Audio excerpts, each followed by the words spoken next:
Alô, turma boa do canal Ave Mais, um grande abraço, muito bom dia para você ligado aqui no canal 2 da plataforma. Atenção vascaínos, estamos chegando com o Acorda Vascaínos. Todo dia de manhã aqui no canal Ave Mais nós temos um comentário. Nos revezamos, eu, Emerson Rocha, Jean Faísca, para falar com você, para trocar aquela ideia. E o nosso Sérgio Quinte, a partir do meio-dia, pontualmente entre meio-dia e meia, está sempre abrindo a resenha do meio-dia. Às vezes começa um pouquinho mais tarde, dependendo do que tiver. Por exemplo, amanhã, aliás, hoje, ele vai ter o jogo daqui a pouco, da Copinha, às 11 horas. De repente vai esperar para começar depois, porque, aliás, ele tem feito o boletim da Copinha, tem dado boas informações sobre o time de base, enfim, tem o AV Games. Curta também aqui o canal AV Mais, a gente tem um interesse grande de chegar a 100 mil no final do ano. Nos ajude, estamos ali com 83 e pouquinho.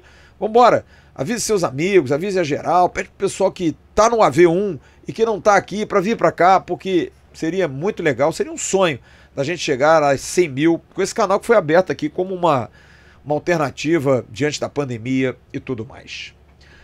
Bom, eu queria falar sobre uma situação que me parece bastante clara no Vasco e que me remete a um passado que eu não quero lembrar, que é o passado da dureza, é o passado da falta de grana. Dificuldade que o Vasco vem tendo para contratar, para trazer jogadores, para apresentar jogadores, passa muito pela questão que envolve a falta de grana. Principalmente o que aconteceu recente com a gestão dos norte-americanos, da 777, ou não, da não gestão. O Vasco com problemas sérios de pagamentos, de dívidas, negociando aí na justiça trabalhista.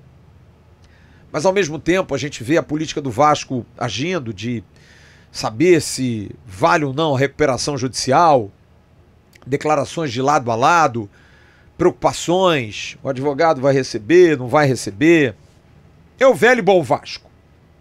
Que é claro, as pessoas têm direito de debater, mas eu acho apenas triste. Porque o Vasco, se vive uma situação como essa de hoje, vive muito por conta disso. Por conta sempre desse assodamento em tudo, dessa ação desesperada de gastar sem se preocupar em pagar, de fazer as coisas sem planejamento, de deixar o Vasco no século passado, estando o Vasco no século XXI. O Vasco parou muito no tempo e no espaço. Tem tentado evoluir. A SAF deu, de alguma forma, uma cara diferente, profissionais mais competentes, mas a veia clube associativo, às vezes ainda é bastante aflorada. O presidente do Vasco, Pedrinho, bate muito de frente nisso. Acho até que o Pedrinho se desgasta muito nisso. Acho que o Pedrinho, ele até justificou isso outro dia, falando que repete isso várias vezes para que essas pessoas jamais se esqueçam do mal que elas fazem, fizeram ou ainda pretendem fazer ao Vasco. Eu até entendo, mas Pedrinho, tira o pé. É melhor para você e para sua saúde, inclusive. Faça o que você achar que tem que fazer. Afinal, você tem a caneta, tem mais 2 anos de mandato, tem a possibilidade de fazer aquilo que você está querendo fazer, que há muitas controvérsias, vai ser bom, não vai ser bom, vai sanar as dívidas, não vai sanar as dívidas, vende para o grego, não vende, vende para o italiano, não vende, ele não quer vender porque ele quer ficar no poder, mas recuperação judicial vai ser sacrifício de novo, não aguento mais esse papo. É o Vasco. Infelizmente é o Vasco. E isso respinga no futebol. Mas, torcendo muito que o futebol se mantenha blindado de toda essa situação, e eu já falei isso aqui, eu estou muito esperançoso com o ano de 2025. Apesar das dificuldades de contratação, apesar dos problemas recorrentes em relação à falta de grana para fazer grandes investimentos, e o futebol, na minha concepção, ele tem como condição 1 para o sucesso investir certo. Às vezes você investe em tecnologia para observação de jogadores e vale mais do que contratar um grande jogador. em estrutura do que contratar um grande jogador. Porque um grande jogador é uma aposta. Como um jogador normal é uma aposta. Todo jogador é uma aposta. A gente não sabe o que ele pode sentir, se ele vai se adaptar, se ele não vai jogar. Vamos lá. Dimitri Payet chegou para o Vasco há praticamente 1 ano e meio atrás. Qual era a sua expectativa para o Payet? De que ele brilhasse intensamente. Ele brilhou intensamente? Jogou bem alguns jogos, mas longe de ser o jogador que todos nós esperávamos. Eu nem tanto, porque à época, me lembro, disse que não achava que o Payet seria, porque não era nem um jogador especulado que eu, na época eu falava do Juan da Mata, enfim, eu acho que eram esses jogadores que estavam sendo especulados. E aí surge o Payet e eu disse, olha, eu admito a minha ignorância, não acompanhava tanto assim o futebol francês a ponto de ver o Dimitri Payet. Acompanhei muito lá com o Juninho, mas enfim, mas o Payet é um jogador que depois eu fui descobrir o talento que é. Mas quando chega mais de 5 mil pessoas no aeroporto, um grande jogador contratado, o que você espera? Pô, vai arrebentar, vai jogar pra burro. Mas ele é um ser humano, que pode ir bem e pode ir mal. Ele foi mal? Não. Decepcionou em alguns jogos? Muito. Mas também foi brilhante em alguns outros. Então, contratar certo é o jogador que performa. Paulinho de Paula deu certo no Vasco? Deu. Era conhecido? Todo mundo ficou feliz quando ele foi contratado? Não. Quando ele chegou, Paulinho de Paula, o futebol é assim. Então, às vezes, você fazer grandes investimentos em nomes, claro, dependendo do jogador, não tem erro, né? Você vai contratar o Neymar, hoje não, mas o Neymar, você vai trazer. Você vai trazer o Messi, porra, mesmo com a idade, é o Messi. Vai trazer o Cristiano Ronaldo. Então tem certos jogadores que você não discute. Porra, o River é campeão da Libertadores, você traz o centroavante artilheiro. Dificilmente vai dar errado. Apesar de que o Palmeiras contratou lá o Borja, lembra? Campeão lá na Colômbia com a Libertadores, eu acho que com o Atlético Nacional de Medellín, veio pro Palmeiras, foi um fracasso. Fracasso. Então o futebol é muito assim, você contrata o jogador pelo nome às vezes. Mas hoje você tem que ter, pela necessidade de gastar certo, contratar certo. E às vezes, a gente, de uma forma normal, pressiona muito a direção do Vasco para contratar, e tem que fechar. E ontem eu tive no CT e vi o Vasco apresentando 2 zagueiros, o Lucas Freitas pela rede social e o Lucas Oliveira, que teve uma entrevista coletiva. E ambos não se furtaram de falar da questão de jogar num sistema defensivo tão complicado, tão difícil. E aí a gente fica naquela, mas vai contratar mais quem? Contratou o Maurício Lemos, que veio aí na desconfiança de um 2024, até brinquei ontem com um companheiro de Belo Horizonte, mandei uma mensagem para ele para falar do Vaga, ele disse, já tá devolvendo o Maurício Lemos, eu não aceito, hein? Porque saiu mal de lá, 2024 foi ruim do Lemos. Mas o Vasco tem muito disso, às vezes recupera esse tipo de jogador. Então, o que me deixa assim entristecido é que o Vasco entra mais um ano nessa dificuldade de contratar, de buscar, sabe, assim, me envergonha um pouco, apesar de eu entender a situação, mas me envergonha um pouco, me frustra um pouco eu não poder sentar com as pessoas, vamos lá, com amigos flamenguistas, com amigos tricolores, o Fluminense lá apresentando o Canóbio, apresentando o Hércules. Você não queria os dois no Vasco? Eu queria. Né? Aí você fica pensando assim, pô, mas peraí. E o Vasco? Tá apresentando o Lucas Oliveira e o Tietê. Tá, talvez não tenha o mesmo impacto, mas eu vou trazer uma história aqui para vocês de conhecimento de vida, porque eu vivi isso muito. Eu, nos anos 90, ali no início dos anos 90, 1992, o Vasco formou um time que foi campeão do Campeonato Carioca. No ano em que o Maracanã foi interditado, o Vasco tinha a necessidade de fazer um time e com dificuldade financeira. Só que o Vasco tinha uma base muito boa, de jogadores ali que já faziam algum tipo de movimento no time principal. A gente tinha o Tinho, zagueiro, que era um zagueiro da base muito bom. A gente tinha o Pimentel, que também, o próprio Carlos Germano. A gente começava a ter ali a base aparecendo, né?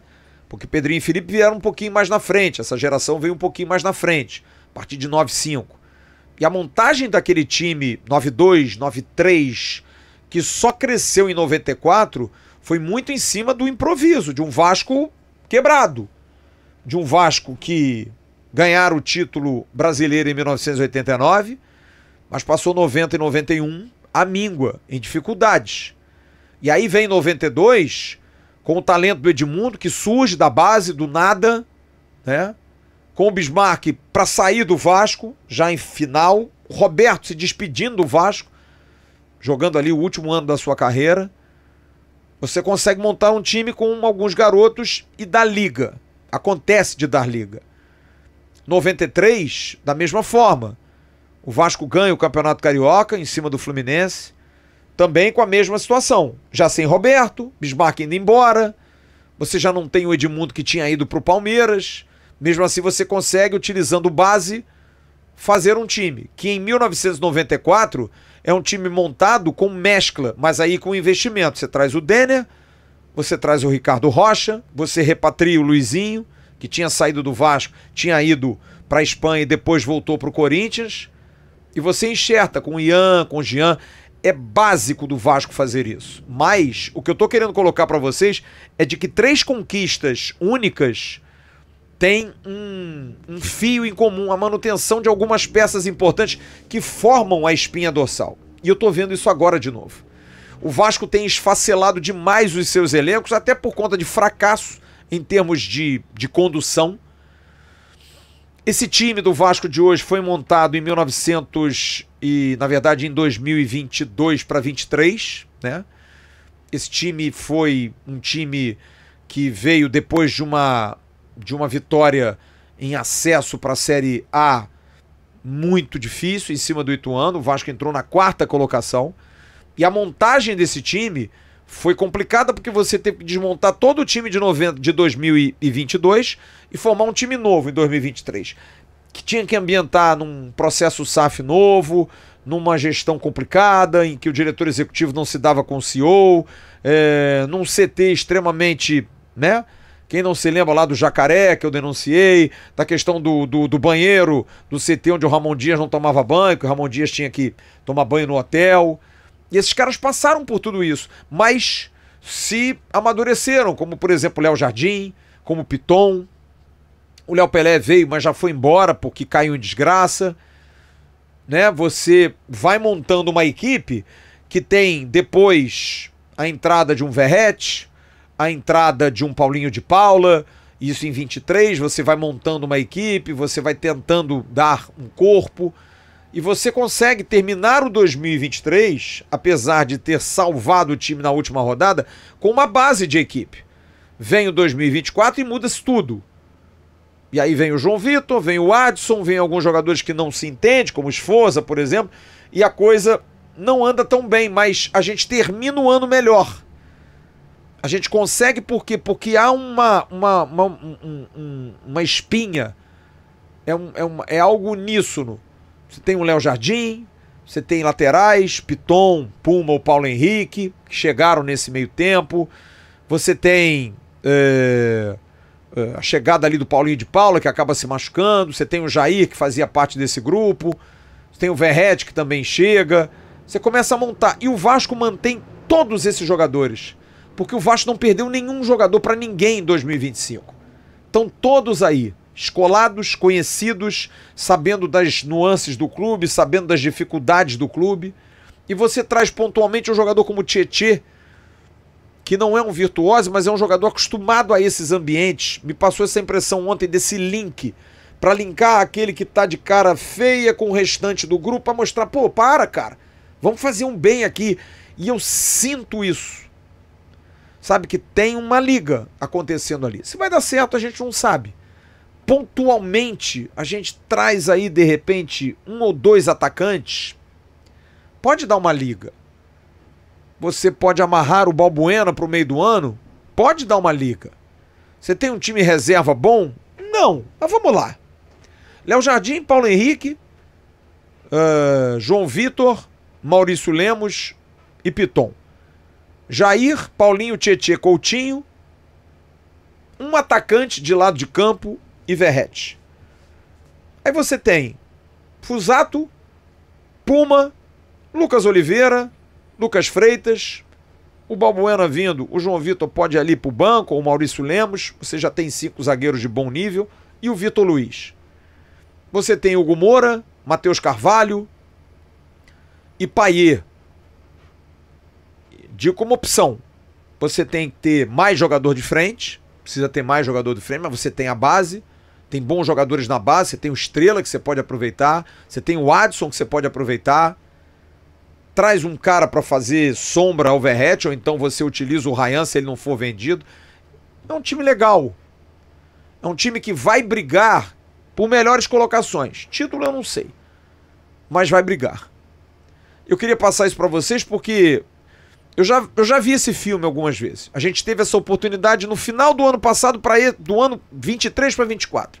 Mas mudou muito radicalmente. Agora não. A gente só trouxe um treinador afim, disposto, capaz. E acho que isso vai ser muito importante para nós. Da gente ter um treinador que dê organização, que não era o meu favorito, não achava que ele fosse com a cara do Vasco, mas talvez pro Vasco de hoje começa a me convencer que talvez o Carille seja o melhor. Arrumar a casinha, um time que toma muito gol, toma muita porrada, segura a casinha. Monta um time ali fechadinho e a gente pode ter atacante de velocidade, mudar um pouco a forma de jogar.